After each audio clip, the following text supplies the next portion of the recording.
चलो, तो ये तीसरे पेपर का क्वेश्चन है। 2 पेपर के क्वेश्चन हम लास्ट क्लास में कर लिए थे। पढ़ेंगे क्वेश्चन क्या बोल रहा है। Define the following terms in the context of a diverging mirror. Diverging mirror बोले तो कॉन्वेक्स मिरर। डाइवर्जिंग मिरर कौन सा होता है?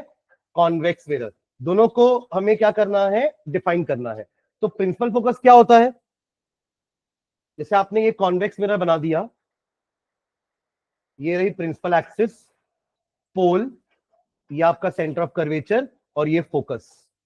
तो फोकस क्या होता है कि जब इंसिडेंट रे प्रिंसिपल एक्सिस के पैरेलल होती है तो the reflected rays is such that it appears to come from a point and that point is known as focus. Appears to come, ऐसा वर्ड आना चाहिए। ये अगर कॉन्केव के लिए होता तो क्या करते अपन कि when a ray of light parallel to principal axis after reflection meet at a point and that point is known as focus. वहां पे एक्चुअल मीट होता है कॉन्केव मिरर में, और यहां डाइवर्ज होता है, appear to come from that point. तो ये हो गया इसका प्रिंसिपल फोकस, और ये हो गया इसका प्रिंसिपल फोकस। तो दोनों के डेफिनेशन में फर्क क्या है? एक में कन्वर्जेंस से बनता है, एक में डाइवर्जेंस से। लो ना, एक और बीम ऑफ लाइट लो, देखो यहां पर ये भी आकर के यहीं पे पॉइंट करेगी। एक और बीम ऑफ लाइट लो यहां पे पैरेलल, ये भी ऐसे जाएगी रिफ्लेक्ट होके कि आ रही है यहां से। समझ गए दोनों में डिफरेंस? ये डाइवर्जिंग मिरर होता है, ये कन्वर्जिंग मिरर है। देखो ये रिफ्लेक्ट, ये इंसिडेंट रे आने के बाद रिफ्लेक्टेड रे दोनों एक ही पॉइंट में कन्वर्ज हुई ना, इसलिए कन्वर्जिंग मिरर। यहां पे दोनों रे रिफ्लेक्ट होने के बाद डाइवर्ज हो रही है, तो डाइवर्जिंग मिरर, कन्वर्जिंग मिरर। इसका फोकस पीछे लाके यहां पर दिखता है आपको, और इसका फोकस कन्वर्जेंस से मिलता है। दोनों में डिफरेंस समझ में आ रहा है कि नहीं? एक और बार बना के दिखा रहा हूं, देखना यहां पे। ये रहा कौन सा है ये? कॉन्वेक्स की कॉन्केव?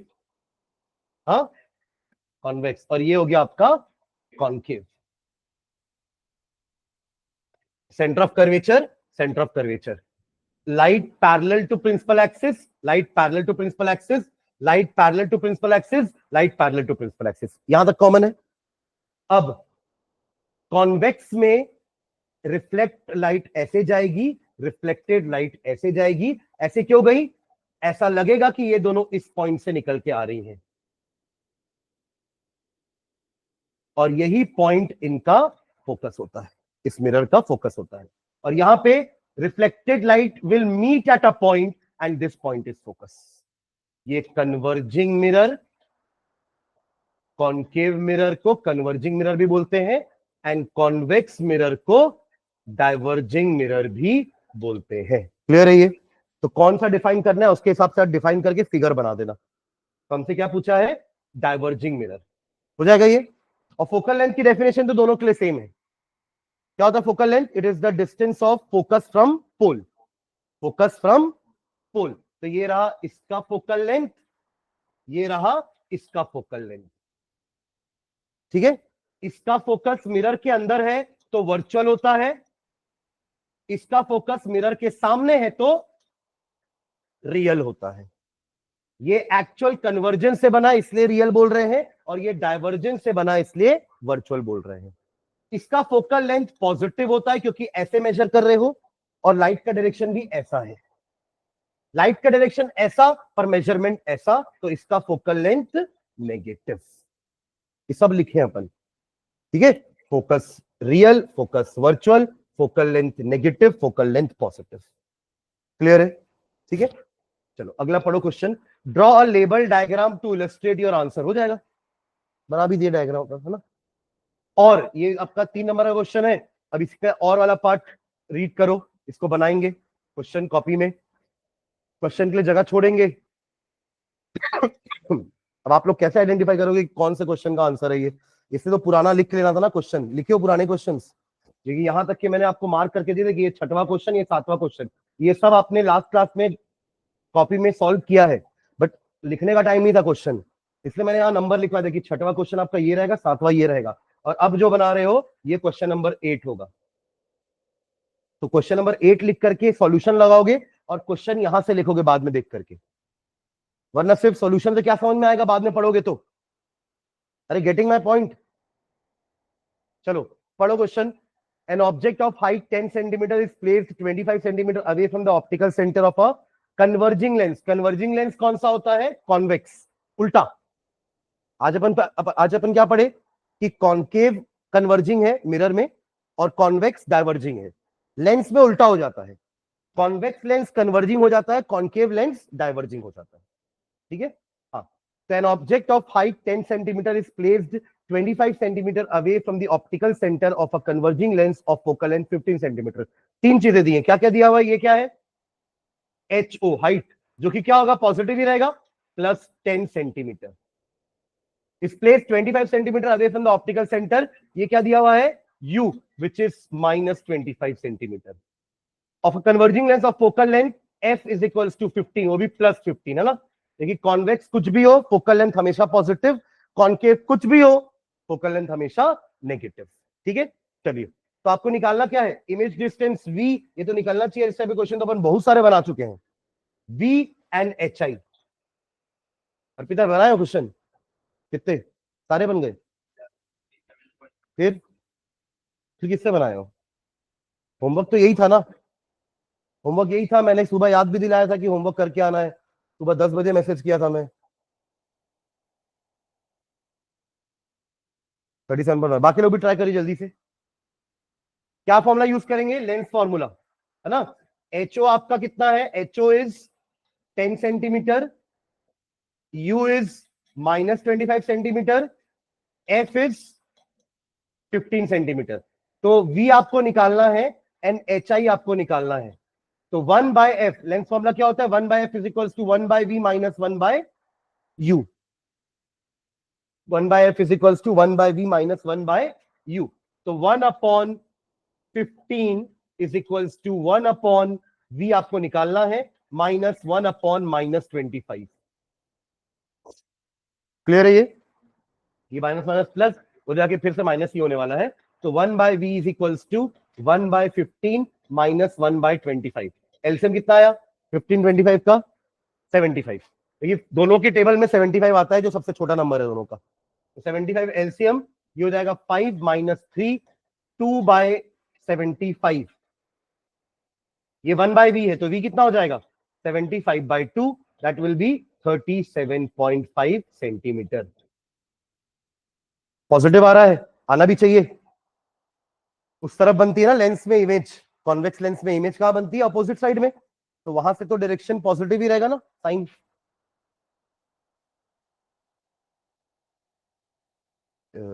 बाहर जाकर के ना, बाहर वो स्विचेस होंगे, उसमें वो एग्जॉस्ट फैन का स्विच बंद कर देना। तो यहीं पर है ना, वो ऑफिस तक नहीं जाना है।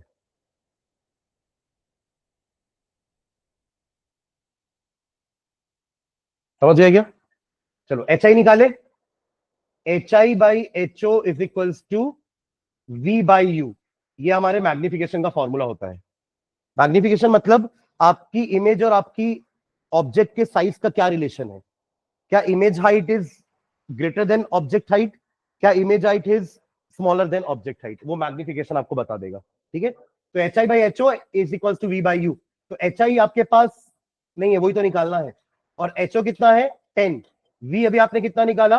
75 बाई 2। और यू कितना है आपके पास? माइनस 25। सही है। 37.5 नहीं लिखा मैंने, क्योंकि थोड़ा कैलकुलेशन बढ़ जाता ना, तो बेटर है 75 बाई 2 ले लेते हैं। ये दोनों कैंसिल हो जाएगा, देखो 3 टाइम्स में 1 टाइम में। तो क्या है आपका एच आई का value? 30 bye minus 30 by 2, minus है ना बीबी, माइनस 30 बाई 2 कितना आ रहा answer? Minus 15 centimetre. Magnified image कैसी बन रही है? Magnified image. और कुछ पूछा है क्या? बस, ठीक है। अब अगर इसका मुझे रे डायग्राम बनाने भी बोल दिया होता क्वेश्चन में, तो कैसे बनाते? ये रहा कॉन्वेक्स लेंस। जल्दी बताइए कौन सा केस है ये? केस कौन सा है, बस ये बता दो। कॉन्केव कॉन्वेक्स लेंस में 6 केस पड़े थे। Object between 2f1 and f1। अच्छा चलो देखते हैं। ये ऑप्टिकल सेंटर है, इसको क्या बोलते हैं अपन? f1। इसको बोलते हैं 2f1। इधर वाले को क्या बोलूंगा मैं? f2। और इधर वालों को 2f2। करेक्ट। फोकस कितना है? 15। यानी कि ये 15 है, इतना कितना है 15 सेंटीमीटर, तो ये कितना होगा डबल 30, और ऑब्जेक्ट कहां पड़ा हुआ है 25 पे, यानी कि 15 से 30 के बीच में तो 25 आएगा, यानी कि ऑब्जेक्ट इज प्लेस्ड हियर, ठीक है, बिटवीन 2f1 एंड f1। समझ गया क्या, ये आपका केस है। चलो पहली रे लेके आए, first ray parallel to principal axis after refraction passing through focus, correct. दूसरा दूसरा ray passing through optical centre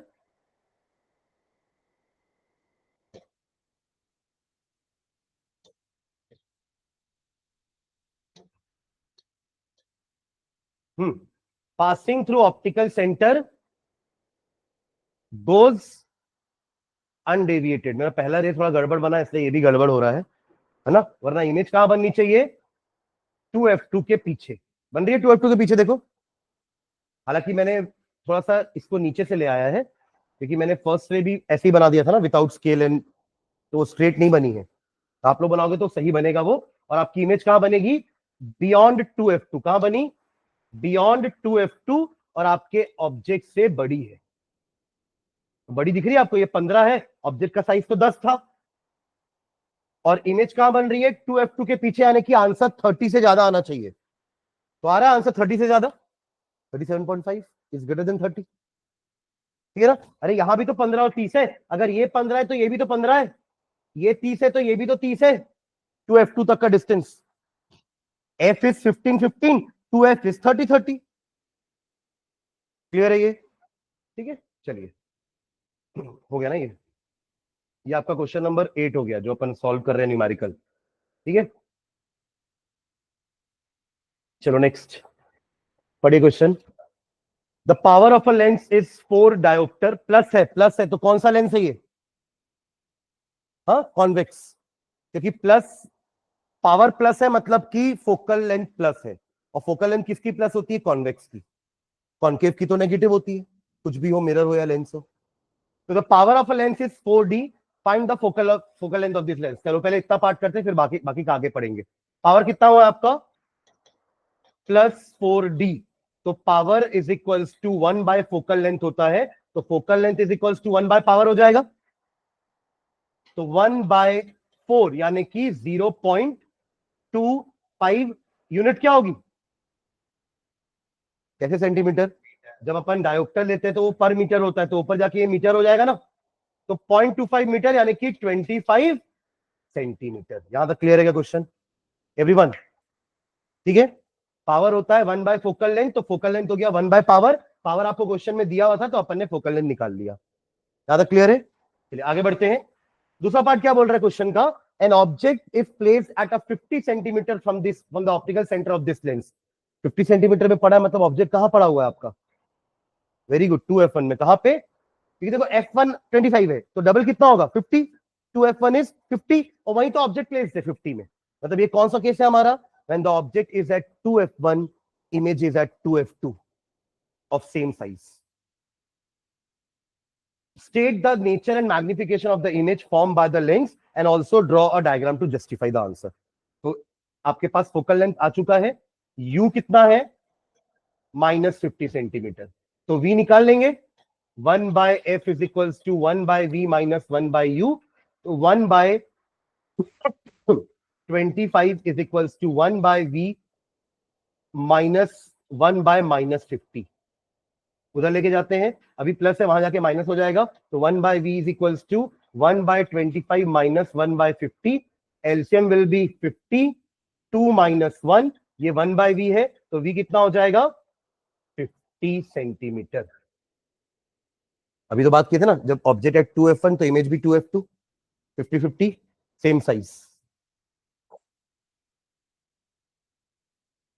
तो नेचर एंड मैग्निफिकेशन के बारे में क्या ख्याल है आपका, नेचर कैसा होता है रियल एंड इन्वर्टेड, और मैग्निफिकेशन क्या होता है, हाँ अरे जब दोनों का साइज सेम होगा तो मैग्निफिकेशन क्या होगा 1, -1 क्यों, क्योंकि रियल इन्वर्टेड है, तो मैग्निफिकेशन क्या हो जाएगा -1। और डायग्राम बनाना है इसका, तो डायग्राम बनाते हैं। ये रहा convex lens, principal axis, optical centre F2 to F2, F1 to F1। ठीक है, ऑब्जेक्ट कहां प्लेस्ड है? 50 सेंटीमीटर यानी कि 2F1 में। समझ गया ना 2F1 क्यों बोल रहे हैं? देखिए F25 आया है, 25 का डबल क्या होता है? 50, यानी कि 2F1 50 है और ऑब्जेक्ट भी 50 पे रखा है, तो ये रहा ऑब्जेक्ट एट 2F1। चलो पहला ray parallel to principal axis,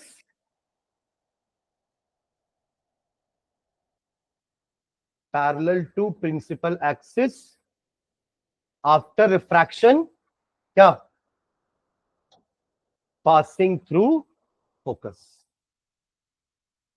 ठीक है, चलिए दूसरा केस, दूसरी ray, passing through optical centre and goes undivided. देखो ये सही बना है लगभग, थोड़ा बहुत भी अभी जो गलती हो रही होगी ना वो इसलिए हो रही है बस बिकॉज मैंने मेजरमेंट नहीं लिया F2 और 2F1 का, ये सब का, तो इसलिए थोड़ा सा हो रहा होगा बस। बाकी नहीं तो आपका इमेज कैसा बना है? 2F2 पे ही बना है और सेम साइज का। समझ में आया क्या? हाँ ये तो है, तो उसी का तो इमेज का ही तो बनेगा ना मैग्निफिकेशन। इमेज ही तो मैग्निफाइड होगी या इमेज ही तो डिमिनिश होगी ना, तो मैग्निफिकेशन तो इमेज का ही निकलेगा ना। ऑब्जेक्ट का हाइट तो हमेशा सेम ही रहेगा, ये पेन तो इतना ही रहेगा ना। बेस्ड ऑन कि आप किस टाइप का मिरर यूज कर रहे हो, ये छोटा भी हो सकता है इसका इमेज, इसका इमेज बड़ा भी हो सकता है, इसका इमेज सेम साइज भी हो सकता है, डिपेंडिंग अपॉन पोजिशंस कि आपने उसको कहां रखा है और किसके सामने रखा है। पर इसका इसका साइज थोड़ी ना चेंज होगा, ऑब्जेक्ट तो ऑब्जेक्ट ही है ना। आप किसी भी मिरर के सामने खड़े हो जाओ, आप तो उतने ही रहोगे ना। इमेज अलग अलग बन सकती है based on the nature of the image, है ना, एंड पोजिशन कि आप कहां खड़े हो। ठीक है, चलिए नेक्स्ट हो गया, ये रे डायग्राम बनाए हो? हेलो, हाँ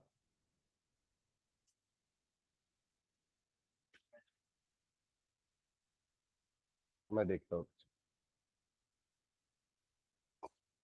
पढ़ो जल्दी से एक बार।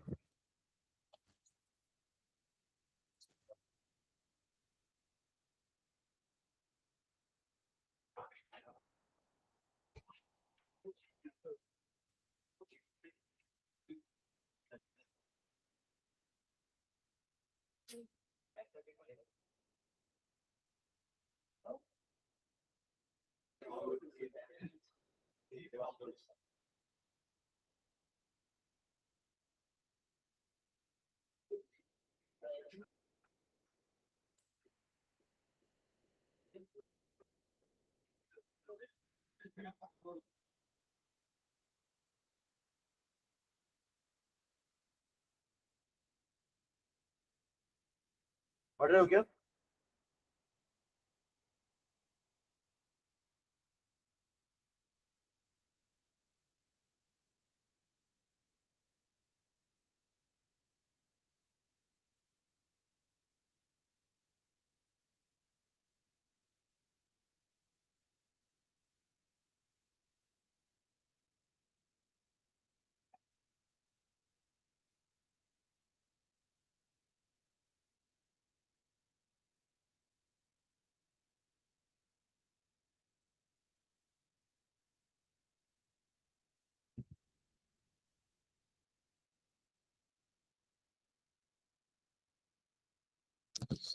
हाँ, क्या लिखे थे? Ability of a medium to refract light is expressed in terms of its optical density. मतलब अपन ने देखा ना कि एयर, ग्लास और वाटर सबका रिफ्रैक्टिव इंडेक्स अलग अलग था, सब में बेंडिंग अलग अलग हो रही थी। आपको याद है लॉ अपन पढ़े थे, sine i upon sine r is equals to refractive index. Sine i upon sine r is equals to Snell's law. क्या नाम दिया था इसको अपन ने? Snell's law. तो वही बोल रहा है कि कोई भी मीडियम कितना रिफ्रैक्ट कर रहा है वो डिपेंड करेगा कि वो कितना डेंसिटी वाला है। वाटर जैसे कि रेयरर मीडियम होता है ग्लास के सामने, बट वाटर एयर के सामने डेंसर होता है। ठीक है, okay. Optical density has a definite connotation. It is not the same as mass density. जैसे मास में अपन डेंसिटी निकालते, डेंसिटी क्या होता था, मास अपॉन वॉल्यूम, वो डेंसिटी अलग है। यहां अपन डेंसिटी का मतलब क्या बोल रहे हैं, पार्टिकल कितने पास पास है। अगर वो बहुत पास पास है तो डेंसर मीडियम होगा, दूर दूर है तो रेयरर मीडियम कहलाएगा। ठीक है। On comparing to media, the one with larger refractive index is optically denser, ये भी सही है। वाटर का रिफ्रैक्टिव इंडेक्स 1.33, ग्लास का 1.5 और एयर का 1। सबसे ज्यादा डेंसर कौन है, ग्लास। ये ग्लास का है, ये वाटर का रिफ्रैक्टिव इंडेक्स और ये एयर का रिफ्रैक्टिव इंडेक्स। याद है वैल्यूज कैसे निकालते थे अपन, refractive index, refractive index of medium 2 with respect to medium 1 is equals to velocity of light in medium 1 upon velocity of light in medium 2। तो अगर आपको ग्लास का रिफ्रैक्टिव इंडेक्स निकालना है Ng एयर के रेस्पेक्ट में, तो ऊपर रहेगा 3 इंटू 10⁸ लाइट की स्पीड एयर में, डिवाइडेड बाय 2 इंटू 10⁸ लाइट की स्पीड ग्लास में। 10⁸ कैंसिल, 3/2 कितना होता है, 1.5। ऐसे ही हम वाटर का भी निकाले थे। तो ये लाइन वही लिखी हुई है कि जिसका रिफ्रैक्टिव इंडेक्स बड़ा होगा वो ऑप्टिकली डेंसर मीडियम होता है। तो यहां पे सबसे ज्यादा रिफ्रैक्टिव इंडेक्स किसका है, ग्लास का, तो ग्लास सबसे ज्यादा डेंसर होता है। वाटर ग्लास में water glass denser, water rarer. Water air में water denser, glass air rarer. ये ऑप्टिकल डेंसिटी ऐसे इंक्रीज होती है। सबसे कम डेंस कौन है, एयर। डेंसिटी एयर की सबसे कम है बिकॉज पार्टिकल्स दूर दूर है, पर वाटर में पार्टिकल्स थोड़े पास पास आ जाएंगे तो डेंसिटी थोड़ी सी बढ़ गई। ग्लास में और पास पास है, सॉलिड है ना ग्लास, तो उसमें डेंसिटी और बढ़ गई। ठीक है। Also the speed of light through a given medium is inversely proportional to optical density. अब तीनों को कंपेयर करते हैं, एयर, वाटर, ग्लास। यहां मैं रिफ्रैक्टिव इंडेक्स की वैल्यू लिख रहा हूं 1, 1.33 एंड 1.5। और यहां मैं स्पीड लिख रहा हूं, लाइट की स्पीड तीनों में 3 इंटू 10⁸, 2.25 इंटू 10⁸ एंड 2 इंटू 10⁸। अब तीनों कंपेयर करना, ये है रेयरर, ये इससे तो डेंसर है, और ये डेंसेस्ट। ठीक है। तो रिफ्रैक्टिव इंडेक्स बढ़ेगा तो डेंसिटी बढ़ रही है पर वेलोसिटी घट रही है। यही लिखा है वो 3 लाइन में, फिर से समझना। रिफ्रैक्टिव इंडेक्स बढ़ेगा तो डेंसिटी बढ़ेगी बट वेलोसिटी कम होगी। Am I clear. तो ये 3 लाइन में यही चीजें लिखी हुई है, यहां से लेके पूरा यहां तक। फिर से पढ़ रहा हूं, the one with larger refractive index is optically denser than the other medium with a lower refractive index is optically rarer. जिसका रिफ्रैक्टिव इंडेक्स ज्यादा वो डेंसर मीडियम, जिसका रिफ्रैक्टिव इंडेक्स कम वो रेयरर मीडियम। आगे line, also the speed of light through a given medium is inversely proportional to its optical density. जिसकी optical density ज्यादा वहां पे स्पीड कम। देख लो, जिसकी ऑप्टिकल डेंसिटी ज्यादा वहां स्पीड कम, जिसकी ऑप्टिकल डेंसिटी कम वहां स्पीड ज्यादा। ठीक है। चलिए, based on this case study, ऊपर केस स्टडी लिखा हुआ था, क्वेश्चन का फर्स्ट क्वेश्चन पढ़िए। Determine the speed of light in diamond if the refractive index of diamond with respect to vacuum. Vacuum मतलब एयर हो गया, एयर वैक्यूम में स्पीड सेम होती है ना, वैक्यूम मतलब एयर नहीं होता है, मीनिंग दोनों का अलग अलग है। वैक्यूम मतलब कुछ भी नहीं, not even air, but light की स्पीड दोनों में सेम होती है। लाइट की स्पीड वैक्यूम और एयर में सेम होती है, 3 इंटू 10⁸ मीटर पर सेकेंड। ओके, तो speed of light in vacuum आपको दिया हुआ है 3 इंटू 10⁸। आपको निकालना है speed of light in diamond. कैसे निकालेंगे, रिफ्रैक्टिव इंडेक्स दे दिया है 2.42, यानी आपको क्या गिवन है, आपको गिवन है n d a, that is 2.42 refractive index of diamond with respect to air. इसका फॉर्मूला क्या होता है, velocity of light in air upon velocity of light in diamond. समझ गए क्या। आपको निकालना क्या है, डिनोमिनेटर। न्यूमरेटर आपको दिया हुआ है, ये भी दिया हुआ है।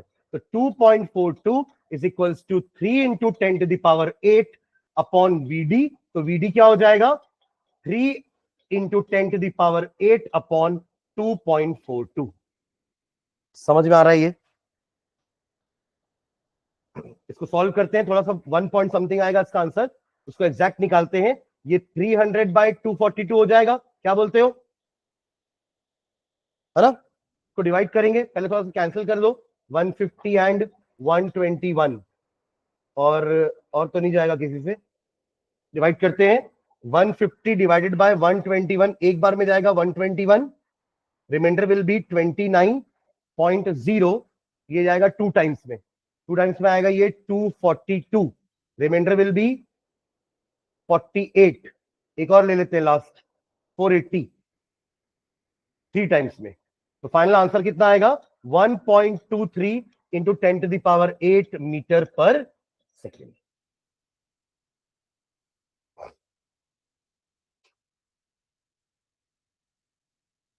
जल्दी नोट डाउन करो उसको।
डन, चलिए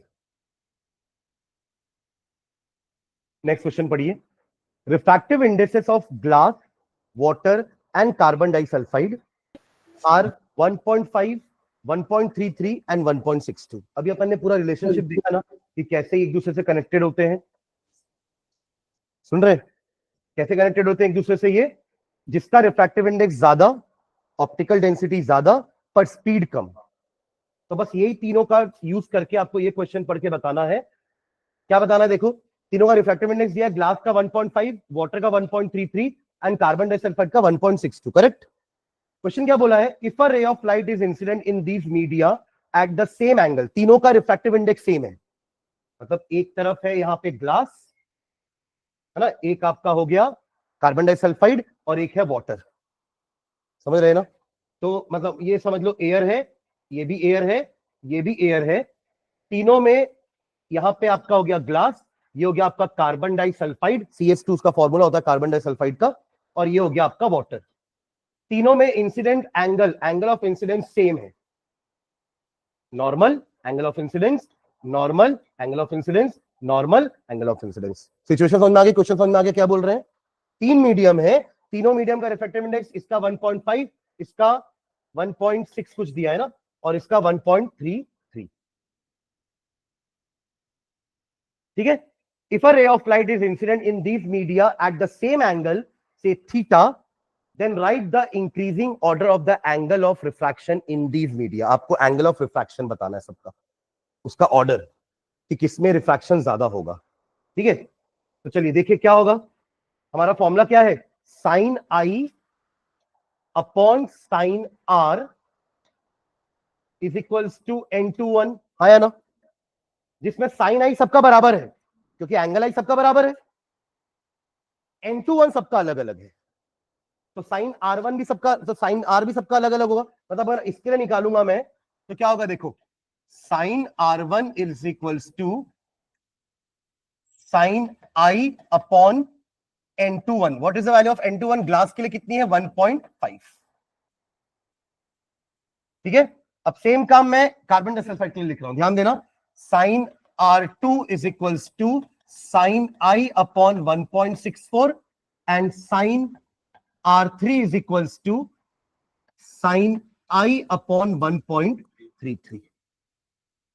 सबके साइन लिखे हुए, अपन को आर और R1 R2 R3 का तो रिलेशन बताना ना कि कौन बड़ा है। सबसे ज्यादा बेंडिंग देखो, हर में बेंडिंग तो टुवर्ड्स द नॉर्मल ही होगी, हाँ या ना, बिकॉज हमेशा rarer to denser, rarer to denser, rarer to denser जा रहे हैं, तो बेंडिंग टुवर्ड्स द नॉर्मल ही होगी।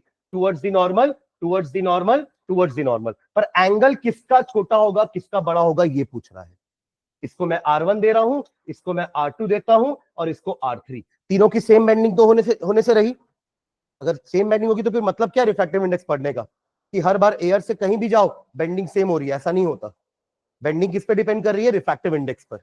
अब आप बताइए कि इन तीनों में आर की वैल्यू सबसे ज्यादा किसकी दिख रही है आपको, सबसे कम किसकी दिख रही है?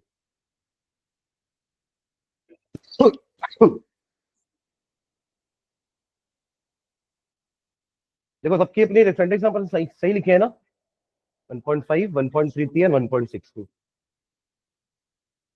हाँ 62 है ना, ठीक है, 62 64 एक मिनट बताइए। देखो सबका डिनोमिनेटर तो अलग अलग है ना, बस डिनोमिनेटर जिसका बड़ा वो वैल्यू छोटी, डिनोमिनेटर जिसका छोटा वो वैल्यू बड़ी। तो अब बताओ सबसे सबसे छोटा डिनोमिनेटर किसका है? इसका है ना सबसे छोटा डिनोमिनेटर, और सबसे बड़ा डिनोमिनेटर किसका है? इसका। तो सबसे बड़ी वैल्यू होगी ये वाली, यानी कि R3 ग्रेटर देन, फिर कौन आएगा? हाँ R1 देन R2, सबसे छोटा एंगल इसका होगा। समझ गए क्या? तो ऐसा अपन लिख लेंगे, ठीक है। इसको लिखने का तरीका समझ लो, इसको आप क्वेश्चन लिख लोगे ना, ये वाला सॉल्व किया आप लोग? इसको क्या क्वेश्चन दिया था मैंने, ये पीडीएफ वापस शेयर करूँ आप लोग, क्वेश्चन नंबर देखना भाई, ये क्वेश्चन नंबर 8 है हमारा, ये आप लोग सॉल्व किए थे अभी, है ना। उसके बाद ये हमने क्वेश्चन नंबर 9 हो गया, ये आपको नोट करना है, इसका सोल्यूशन तो आप लोग नोट कर चुके हो ना, ठीक है।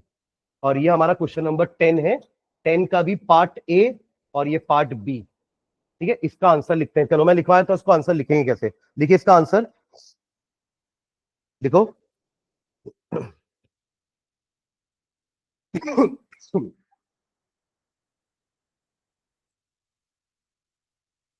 let R1, let R1 small r ना, let R1 comma R2 and R3, let R1 comma R2 and R3 be the angle of refractions, be the angle of refractions, let R1 comma R2 and R3 be the angle of refractions in R1 किसको नाम दिया अपन ने, in glass comma CS carbon disulphide and water respectively. इसको अपन ने R1 नाम दिया है, इसके लिए R2 दिया, इसके लिए R3। डन। चलो नीचे तीनों के लिए स्नेल्स लॉ लिखते हैं, नीचे लिखो applying Snell's law, applying Snell's law for all the three medium, applying Snell's law SNELL applying Snell's law for the above three medium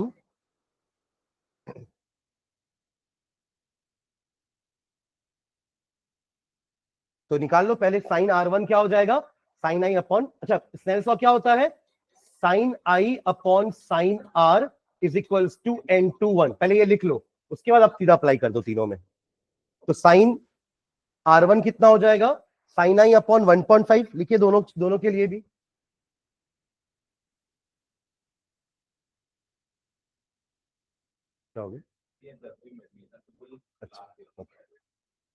हाँ लिखिए साइन R1 की वैल्यू, ऐसी साइन R2 और साइन R3 भी लिखिए।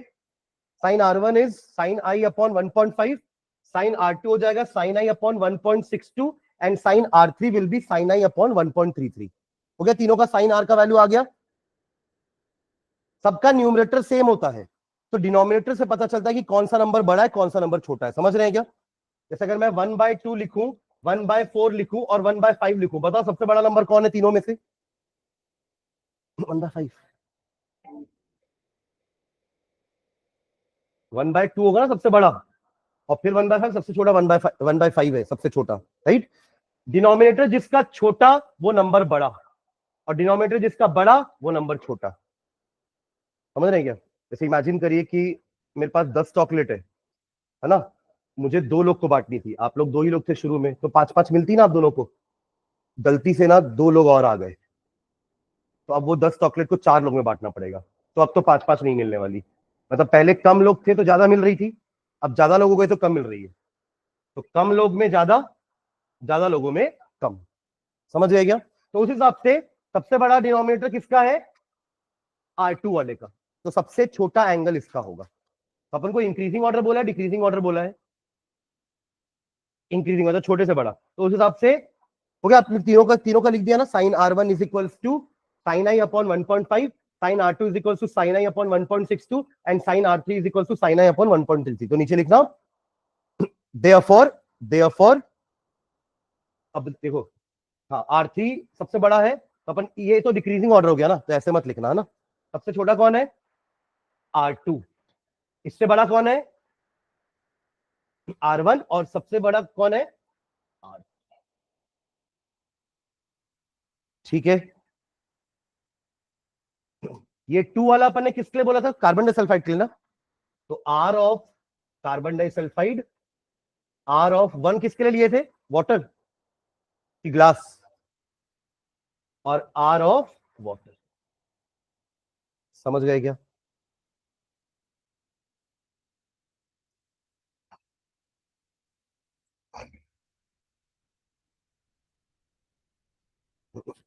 चले आगे बढ़े। क्वेश्चन लिखना है ना, फिर से बोल रहा हूं मैं। चलिए नेक्स्ट। उसी का ही पार्ट है ना ये भी अभी? हाँ ये उसी का थर्ड पार्ट है। हाँ, the speed of light in glass is 2 into 10⁸ metre per second and in water is 2.25 into 10⁸ metre per second. ये तो हमें पता है। ग्लास में स्पीड 2 होती है, वाटर में थोड़ी सी बढ़ जाती है, एयर में और ज्यादा बढ़ के 3 हो जाएगी। ठीक है। Which one of the two is optically denser and why? बताइए, दोनों में डेंसर कौन है? डेंसर कैसे पता चलेगा? जिसमें स्पीड कम है। देखो ना, भीड़ होगी तो ज्यादा गाड़ी तेज चला पाओगे क्या? खाली रोड होगा तो साए से भागोगे। तो rarer medium faster, denser medium slower. Am I clear? तो इन दोनों में ज्यादा स्पीड, स्पीड कम किसमें है? ग्लास में। तो ये ऑप्टिकली डेंसर होगा। तो आंसर क्या हो जाएगा? ग्लास। और रीजन क्या देंगे अपन? Because it is sorry, light of, speed of light is more in water than in glass. या ग्लास में स्पीड कम है, ऐसा लिख सकते हैं, है ना? तो क्योंकि वाई भी पूछा ना आपसे, विच इज ऑप्टिकली डेंसर, तो ग्लास तो बोल दिया हमने, बट इसका रीजन क्या देंगे हम? Because speed of light in glass is what? Less than the speed of light in water. ये रीजन हो जाएगा। लिख लो फटाफट। पार्ट ए का आंसर हो जाएगा, answer is glass, answer is glass. And reason लिख लेंगे, speed of light in glass is smaller than the speed of light in water.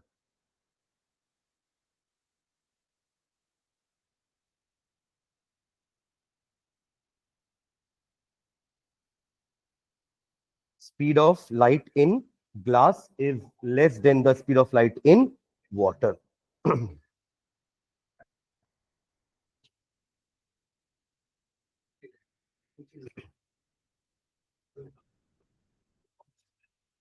हो गया?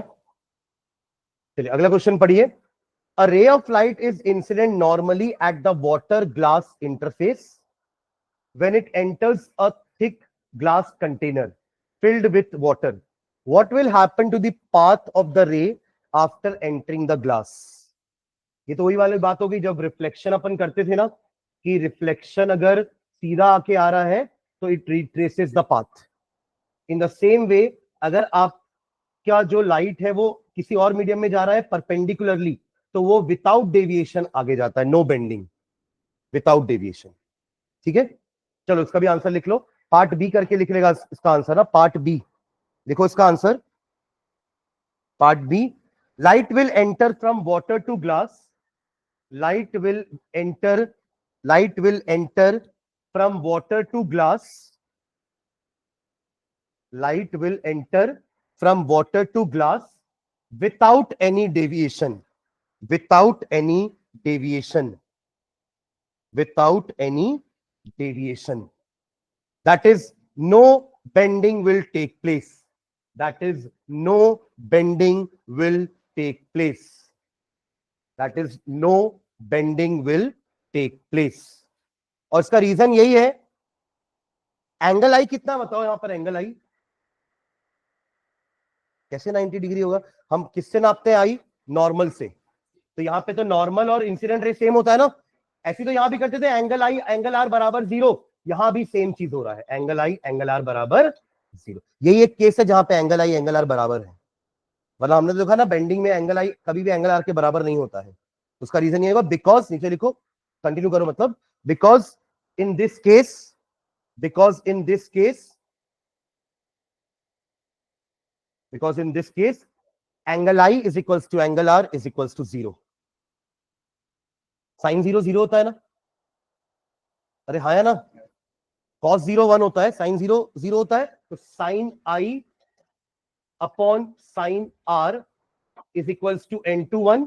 तो साइन आर निकालने के लिए आप क्या करोगे, साइन आर कितना हो जाएगा, साइन आई अपॉन n2 1, हाँ या ना। अब साइन आई 0 है तो 0 बाय एनीथिंग इज 0 ओनली, तो साइन आर भी क्या आ रहा है 0, तो एंगल आर भी 0 होगा। समझ गया क्या? तो उसका रीजन क्या है, because in this case angle I बराबर angle are is equals to 0। चलिए नेक्स्ट क्वेश्चन और वाला पार्ट पढ़ो। The absolute refractive indices of water and glass are 4/3 and 3/2।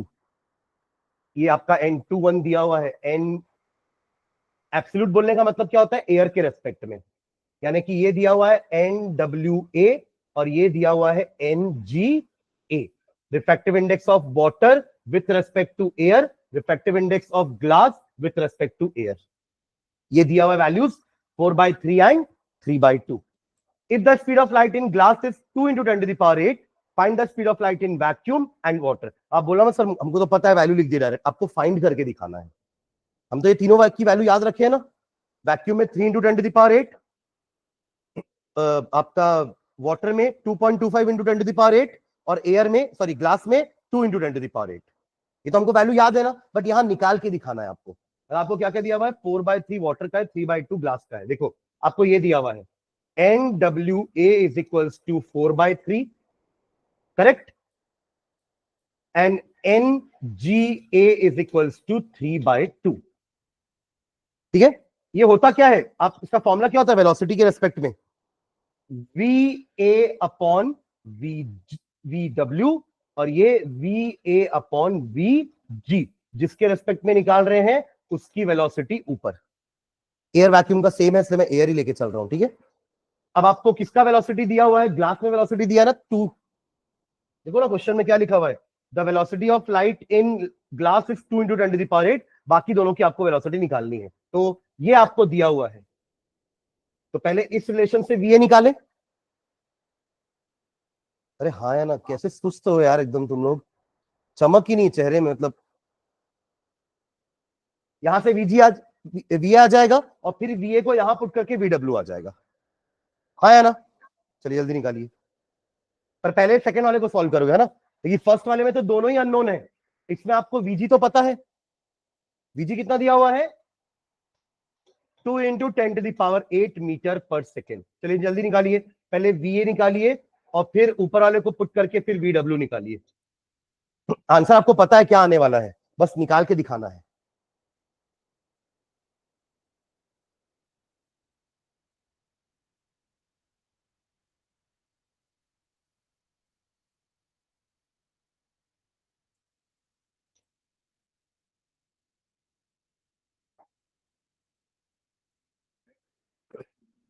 आया VA?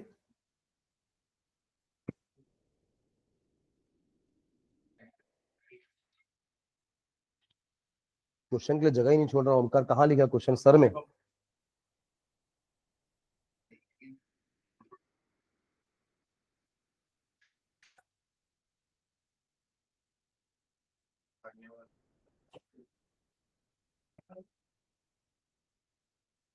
आ रहा है 3 into 10 to the power 8। इसको सॉल्व कियोगे आप तो VA will be equal to 3/2 into VG। What is VG? 2 into 10 to the power 8, 2 कैंसल, क्या आया आंसर, 3 into 10 to the power 8 metre पर सेकेंड। अब VA निकल चुका, यहाँ VA पुट करेंगे, VW आ जाएगा, तो VA upon VW is equals to 4/3, तो VW is equals to VA into 3/4। What is VA? 3 into 10 to the power 8 into 3 by 4 which is 9 by 4 into 10 to the power 8 और 9 by 4 क्या होता है? 2.25 into 10 to the power 8 metre पर second.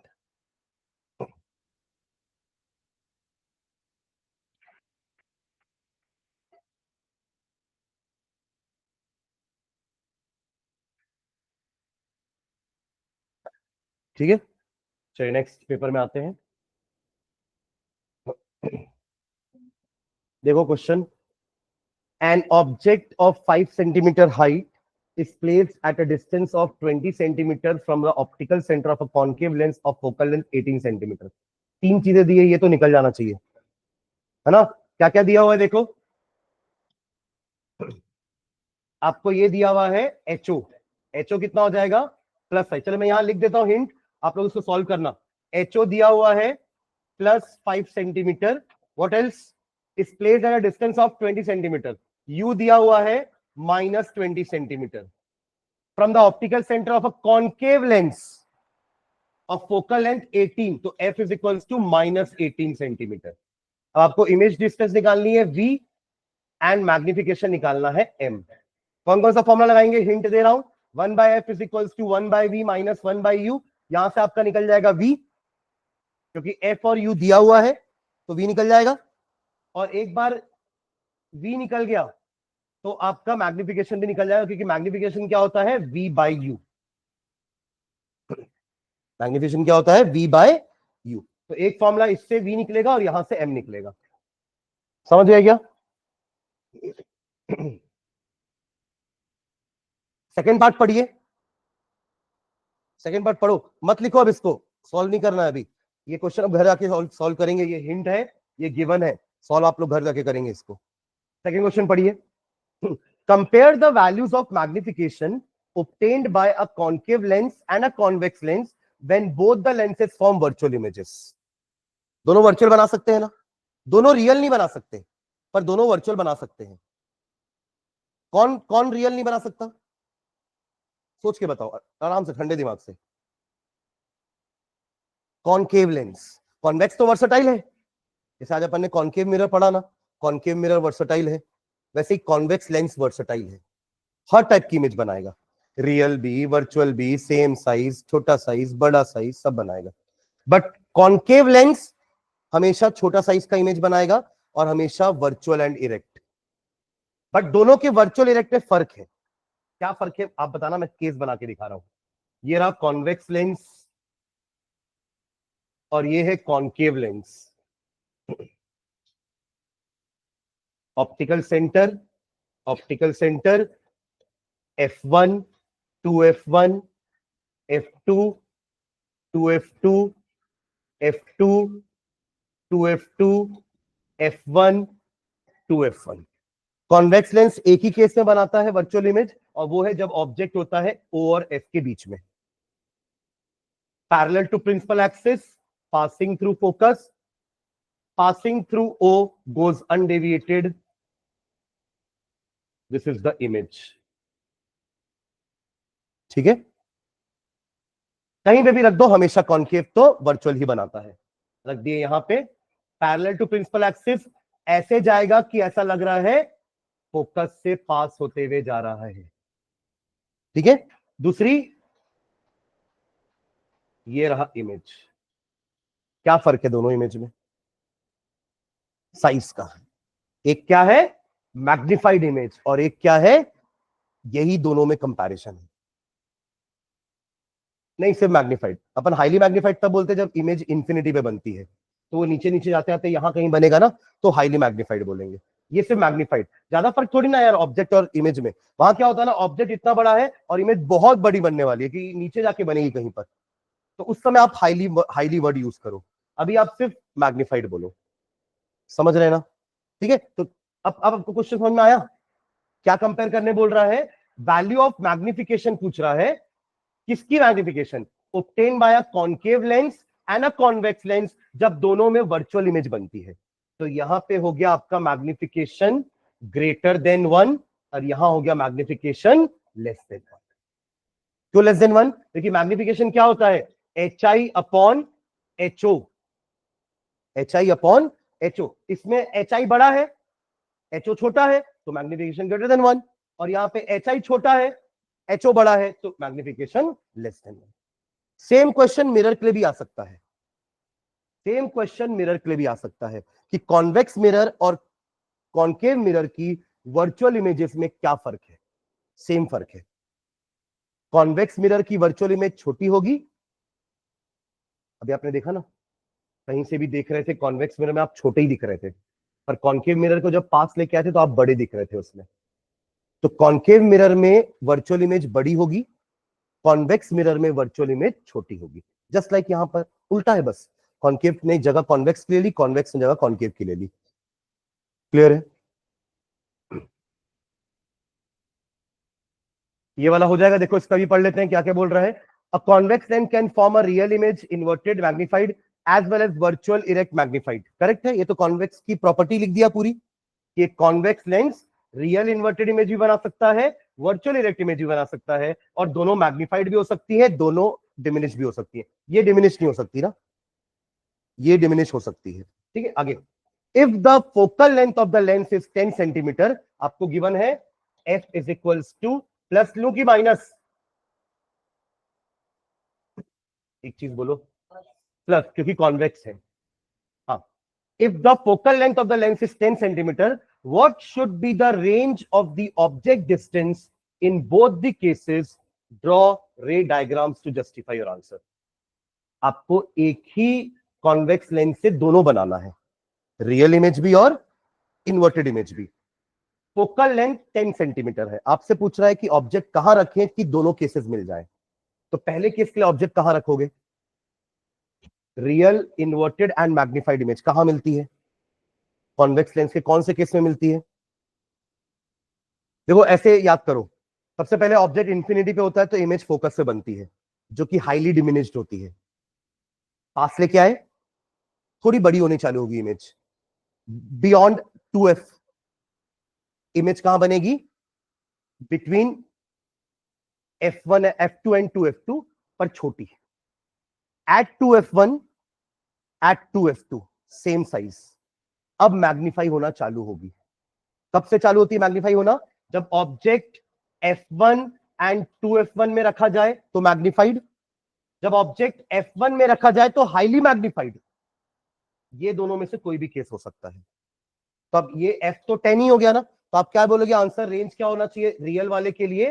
10 to 20 centimetre. हाँ या ना? अब second वाले के लिए बताओगे वर्चुअल कब बनती है? Between o and f, between, यानी कि हमारा ऑब्जेक्ट 10 से कम होना चाहिए। तो यहां रेंज क्या हो जाएगी सेकेंड केस के लिए? Less than 10, less than. समझ में आ गया क्वेश्चन? और फिर दोनों का रे डायग्राम। तो आपको दो केस का रे डायग्राम बनाना है। कौन सा case? Between F1 and 2F1, और दूसरा case between O and F1, between O and F1। समझ गया क्या? तो दोनों बन जाएंगे। तो इसको भी सॉल्व करोगे ना?